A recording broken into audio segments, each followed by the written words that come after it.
What a force Roxane Gay is. I was having a conversation with a friend the other day about the idea of a public intellectual. We were arguing that it feels like maybe the concept's past its prime. It's a phrase that conjures up an idea of a certain structural privilege. It's kind of intensely gendered. Self-appointed public intellectuals, we decided, were overwhelmingly a particular type of old white man. Most self-respecting women would be anywhere between disdainful and actively mortified at being described that way. But the more we thought about it, the more we came up with exceptions to that idea. And one name that we agreed upon, an indisputable public intellectual for our time, is Roxane Gay. Her books are terrific. The novels and graphic novels, yes, but her non-fiction is an absolute game changer. Her essay collection Bad Feminist is a modern classic. Her memoir Hunger makes you think about bodies and how we move through the world. But it's the work outside those books that makes Roxane Gay such an invaluable contributor to the public sphere. Roxane is someone whose endorsement on a book makes me pick it up. Back when X was Twitter, and Twitter was good, she was one of those voices who enlivened the debate with her incisive contributions and ready wit. She teaches, she mentors, she has her own literary imprint. And when her byline appears in a publication, when there's a new opinion piece by Roxane Gay, it's never less than essential reading. Her latest book, Opinions, gathers together Roxane's best non-fiction pieces from the past 10 years, and it's an exhilarating reminder of why she is such an inimitable talent. Ahead of Roxane's visit to Australia this month, I wanted to find out what it means to look back on what she refers to so brilliantly in her subtitle as a decade of arguments, criticism, and minding other people's business. I'm Michael Williams, and this is Read This, a show about the books we love and the stories behind them. Roxane has written extensively about growing up in the world of books, about how becoming a writer seemed destined even from the youngest age, even though, as the daughter of Haitian immigrants, she first aspired to be a doctor.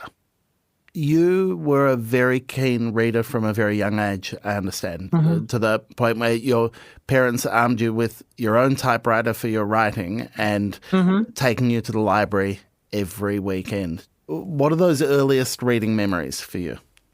You know, I read a lot growing up, and my earliest memories were just like the awe that I could go to this building where there were so many books and I could just take whatever I wanted and go back. I mean, it was amazing. It was just amazing. And my biggest memories of reading are that I was reading way above my pay grade. My parents just assumed that if it was in a book, it was good. So they didn't monitor my reading or censor it. And so I read a lot of very adult stuff at a very young age. And one of the main books I remember reading was Clan of the Cave Bear by Jean Auel. And it's this sort of epic prehistoric novel, but also lots and lots of sex. And I had no idea what I was reading, but I did know that sex was something that happened on a bear pelt. And nothing in life since has taught you otherwise. That's true. Nope. I mean, as far as I know, that remains the case. And, I keep my bear pelts with me at all times. But it was just amazing to be able to have such a rich imagination and a rich imaginary life because my parents fostered my love of reading and never tried to change that love. Now, has your reading changed? Do you still push yourself to read stuff that is outside your comfort zone, or have you reached a point where you lean into reading what you know you like to read? Both, actually. I do push myself to read outside my comfort zone because I have found some of the most amazing books that way. I remember several years ago, I read this book called The Water Knife by Paolo Bacigalupi, and I loved it. It was completely out of my wheelhouse. And to this day, I remember that book with clarity. And I loved that I had taken the chance on the book, even though I knew nothing about it, knew nothing about the author. And I actually prefer to know nothing about the author or what the book is about. I just want to dive in and be surprised. So I do like to read outside my comfort zone, but there are also things that I love. I love to read spy thrillers and mysteries and conspiracies in Washington, D.C., CIA type novels. Like, give me that. And so when I need comfort, that's exactly the kind of thing that I read. And I just love it. I'm just like, yes, give me more of this. Tell me what's happening. If there's like a husband and wife, and like one of them, like the wife is the head of the CIA and the husband's an operative and they're like estranged, yes. Yeah, perfect. Yeah, I think it's good to know our sweet spot, the things that put Absolutely. us at ease. And like it's called comfort reading for a reason. I mean, I think it's important to challenge ourselves intellectually and to read different things, but I also think there's a time and place for comfort reading and for finding something that's reliable that you know is going to just like feel like home. You read for comfort. Do you write for comfort or do you write for challenge? I used to write for comfort and I would like to get back to it. And right now it's not that I'm writing for challenge, it's that I'm writing to deadlines and to promised writing and to solicited writing. So I enjoy writing still, but it's just a little more challenging and it feels like I'm doing all of this writing that I'm obligated to write. I'm very much interested in it, but it's not like just writing with no audience in mind, where there's nothing at stake. I'm just writing for myself, and maybe something comes of it, but maybe nothing does. And that's okay either way. So I hopefully will be able to get back to that someday.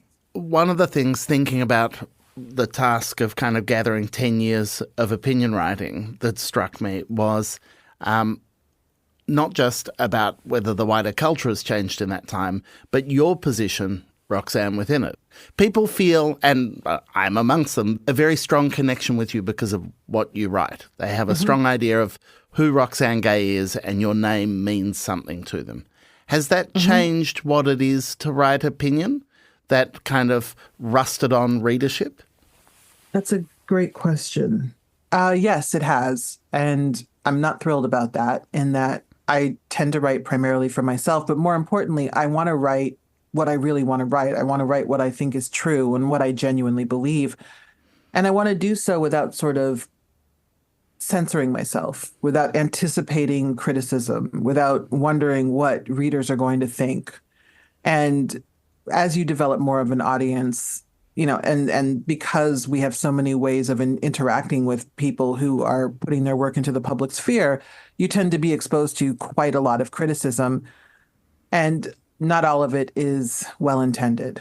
Not all of it is useful.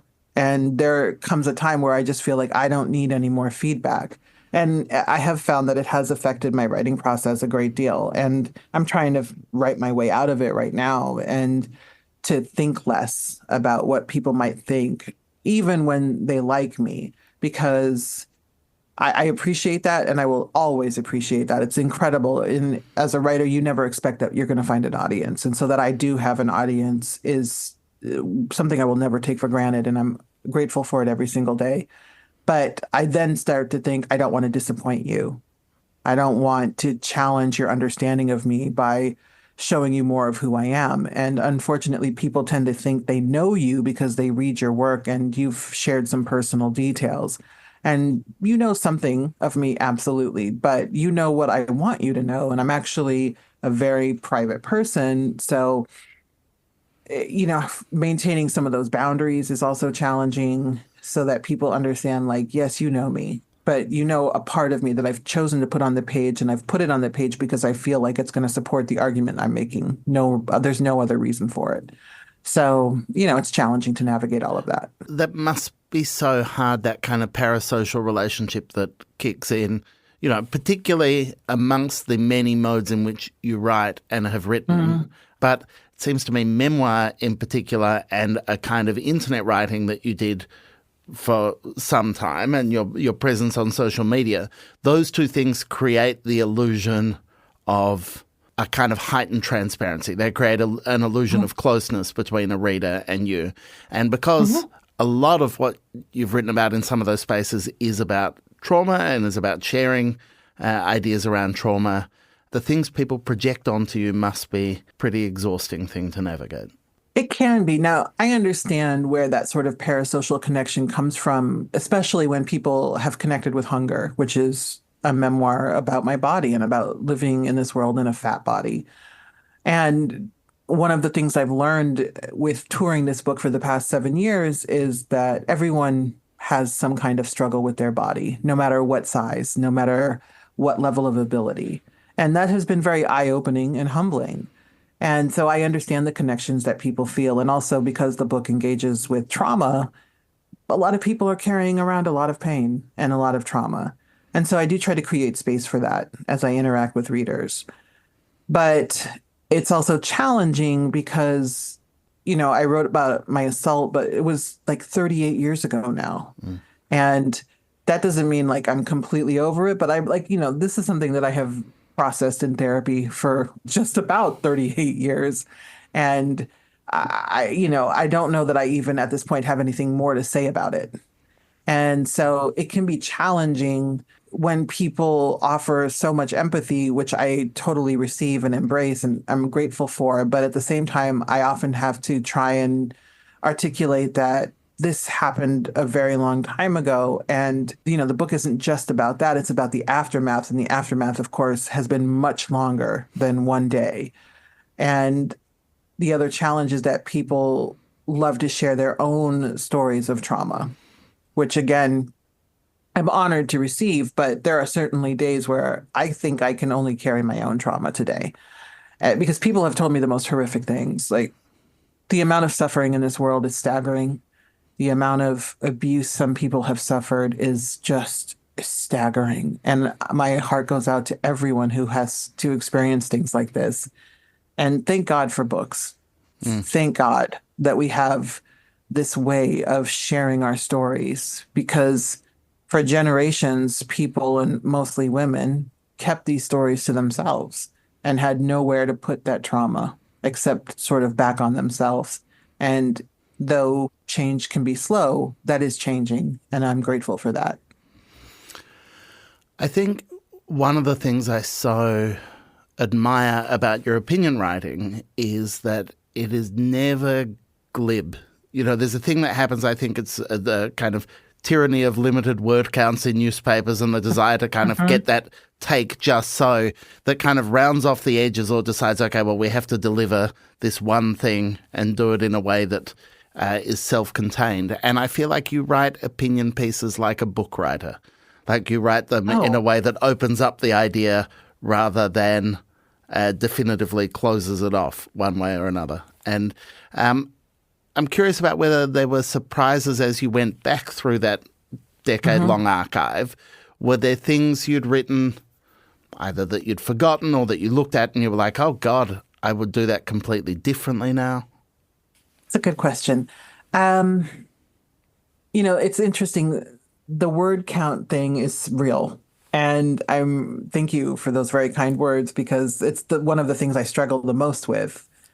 I'm like, I have 3,000 words of things to say, and you want me to distill it down to 1,500 or 1,200 or, God forbid, sometimes 900.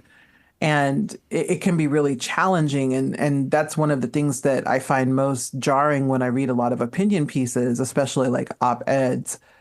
You barely see any engagement with the subject matter at hand because like you're in and out and 900 words is not a lot. And I also believe like we need to trust people and their attention spans. I really believe we can go further and we can go deeper, but I do try to get as much breadth and depth as I can, no matter what my word limit is. As I was going through the essays for this book, I don't think there's anything I would do differently, not because I haven't grown or learned or because I got everything right, and I say this about Bad Feminist too, it's that I did the best I could with the information and resources I had available to me at the time I wrote those essays. I think the thing that surprised me was just how many like book reviews I had written over the years and things like that. Like I tend to forget, like, yes, I actually do cultural criticism and I'm not terrible at it. And also I noticed like certain tropes that I fall into, certain like habit, like one thing, and it's a rhetorical technique. And my PhD is actually in rhetoric and technical communication, so I know where it comes from. But this like accumulation of listing all of the terrible things and then making a point and then saying like, here's what we need to do now. And when you see it in like 10 essays, like in a condensed amount of time, it's just like, girl, let's try something else. And so it was, again, a lot of humility happened as I put the collection together because I just realized some of the things you do are very good, but you have a couple little things you rely on a little too much. And so I've actually been trying to do different things in my essays since I put opinions together and just like, let's grow a little here. It's definitely challenging. It's worse even than hearing your own voice back on tape, Oh, is seeing your repeated tics and retire. For once in my life, could I just list either 2 or 4 things rather than insist on doing 3 every single time? absolutely. And I know, every time you read a book back, you start to see ticks. Like in my novel, An Untamed State, Mireille, who's the protagonist, she exhales cigarette smoke so much. And I'm clearly using it as this device to show that she's sad or she's pensive. And when I read through the novel, I was like, my God, she exhales too much. Fortunately, I don't take myself so seriously that I can't laugh at like my tics and quirks. And, I just always think, oh man, that's in print forever. But then I'll tell myself, I'm going to do better next time. Self-awareness is a curse. I mean, really. It really is. The unself-aware, you can say many things about them, but they're happy, I think. They really are. I mean, they just walk around like life is great. After the break, Roxane shares the changes in her opinion writing over the years and reveals the people she refuses to debate with. See, that was a list of 2 things, not 3. We'll be right back.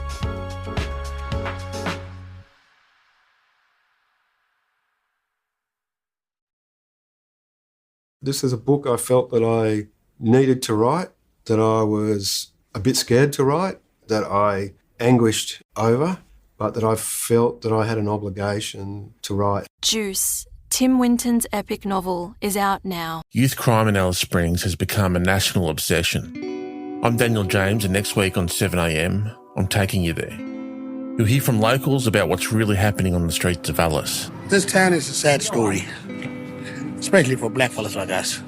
And meet the kids at the heart of it all. Okay. Hello. Hello. This is Alice Springs.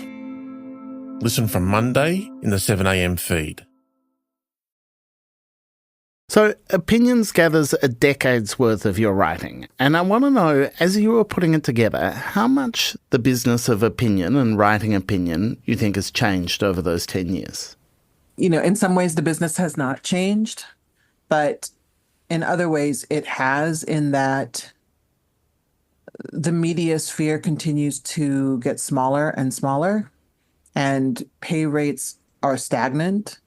People are still being paid today what they were paid 10 years ago, if not less. And that's incredibly disheartening. And if you don't already have a portfolio, a career, a name for yourself, it's even more difficult to break in. And even though there are fewer legitimate media outlets, there are an ever-increasing number of ways that people can express their opinions. And so the importance of opinion in some ways is diluted by social media and all of these ways that people can speak into the void. It's hard not to feel a bit like the ubiquity of opinion has had a corrosive effect on other forms of journalism as well, that opinion kind of at this point does rule supreme. Yes, and it has contributed to assuming that opinions are facts. But, as the saying goes, feelings are not facts. Opinions are important. I think we need to be exposed to a range of opinions, but we also need journalism. We need fact checking. We need people to function in reality. And when we legitimize only opinion over factual, researched and rigorous information, we're really saying that we're just going to trust any old thing. And the reason people prefer that is because it's easier. Few people really want to contend with difficult subject matters and difficult things. They'd rather just go along with someone's opinion.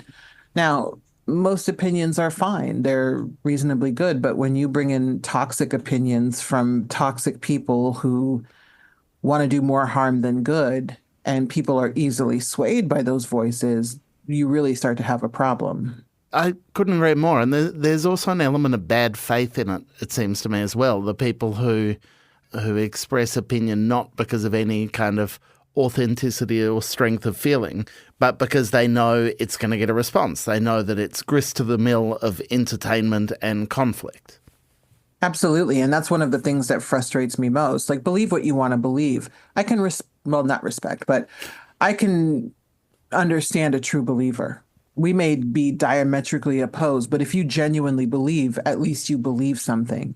What really gets under my skin are the people who are only seeking attention by any means necessary, who are seeking power and other forms of cultural validation because they're going to say the most provocative thing or the most ridiculous thing, and they don't even really believe it, like a Donald Trump or a J.D. Vance. Now, do I believe they have noxious ideologies? Absolutely. But are they true believers of their conservative supposedly values? No, they're not. Trump will talk about God, and I doubt that man has ever stepped foot in a church. And I just can't respect anything along those lines, and nor do I take it seriously, even though you can't ignore it because like these are people who are running for president and vice president in the United States. And there is that element with both of those examples. Opinion or political position as vaudeville. It's like, okay, well, this is 100% going to energize our base, or this is going to make the people we despise angry, and therefore that's where our victory lies. Absolutely. I mean, politics is entertainment, and that's just incredibly frustrating because politics isn't about entertainment. It shouldn't be about entertainment. It should be about introducing candidates to the people and allowing people to have choices, to be able to decide which candidates will best suit what they want for themselves, their families, their communities. And in many ways, politics has always been a bit of a circus, especially in the United States, but it has become more and more and more ridiculous. And right now, it's just incredibly frustrating that this is what we're left with, and that this is seemingly the best that we can do. Yeah. And I just wish that we could do better. And I mean that for people of all political persuasions, for candidates, on both sides of the proverbial aisle. Like, let's do better. Part of the kind of narrative around the 2016 election, and part of the kind of collective memory of that, was that one of the things that history seems to remember that Clinton failed at in that election was talking to people who weren't her base, talking to people who were disenfranchised for different reasons and kind of taking their grievances seriously. It's what J.D. Vance made his name on, rising up on those grievances. And I'm interested in that question of talking to people with whom you don't agree. It's something that I know you've put a lot of thought into. Yeah, I have no problem talking to people I don't agree with. I am always interested in other perspectives and hopefully learning from people with different points of view. Like, how else? I mean, nobody should be in an intellectual vacuum or a silo. That said, there are certain viewpoints that I don't need to entertain, that I don't have to legitimize. And those are any viewpoints that are grounded in bigotry and that prioritize isolationism and xenophobia, misogyny, transphobia. Like, I'm not going to sit and talk to the racist next door. I don't need to do that. I already know what they think. And so nothing is going to be gained.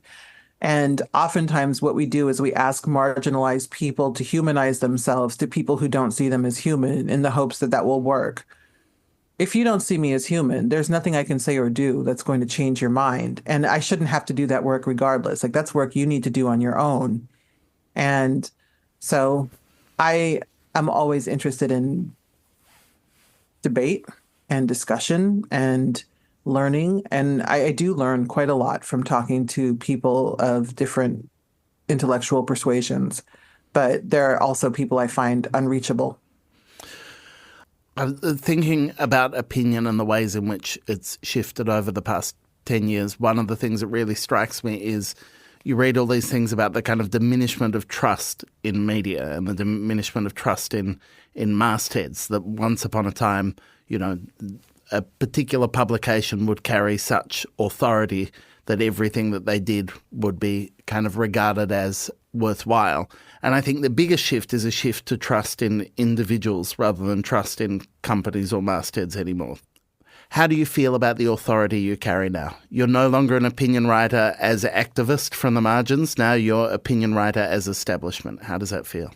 Feels weird, and I don't think of myself that way. I still feel like I'm writing from the margins, but I also recognize that I do have an audience and that the audience tends to look to me, not necessarily for guidance, but just, where do you stand? And so it feels like there's a lot of responsibility there, and I don't mind responsibility and I don't mind accountability, but it is challenging in that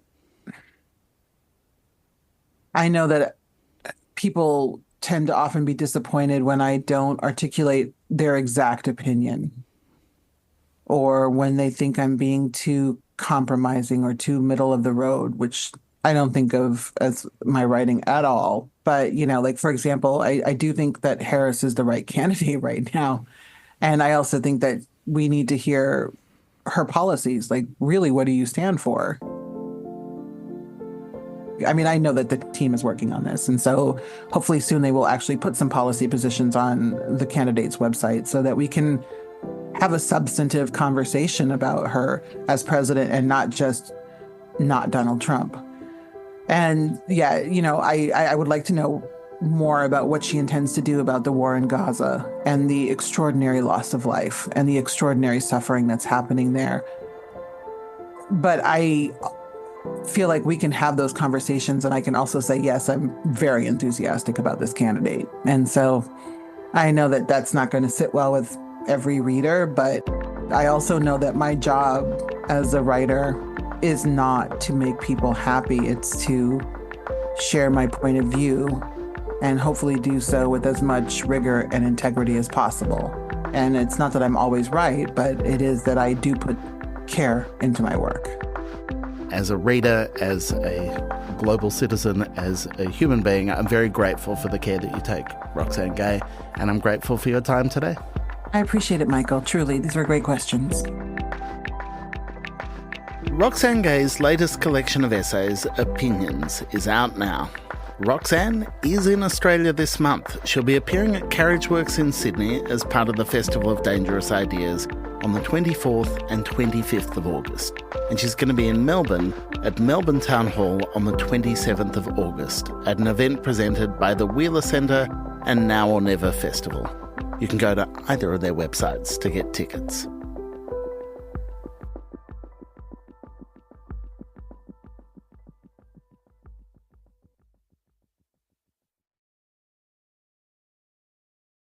Before we go, a reading recommendation, and it will come as no surprise that episodes of Read This are edited to within an inch of their lives. There's a lot of stuff that falls by the wayside that we adore, but we just don't have time for. And in this week's chat with Roxane Gay, we did ask her about her life sentence. We didn't have time to include it in the episode, but her choice came from Toni Morrison's wonderful novel, Jazz. It's a beautiful line. She says, "I didn't fall in love, I rose in it," which I think is just exquisite and reminded me once again that there's no one quite like Toni Morrison. If you're looking for a Morrison book to pick up, I'd like to recommend her selected essays and speeches, which is called The Source of Self-Regard. It's an absolute beauty. That's it for this week's show. If you enjoyed it, don't forget to tell your friends and rate and review us. It helps a lot. Next week, I'm going to be joined by two-time Miles Franklin winner Rodney Hall, talking about his latest book, Vortex. I've always had a suspicion of stories. I think the problem with stories is that they're enchanting things that strip away all the knotty realities and presume that our lives in any way have sensible successions of cause and effect. My life's been chaotic. It's not like that at all. It's not like a story at all. If I try to find a story in it, it always rings false. Read This is produced and edited by Clara Ames. Original compositions by Zoltan Fetcho, with mixing by Travis Evans. Thanks for listening. See you next week.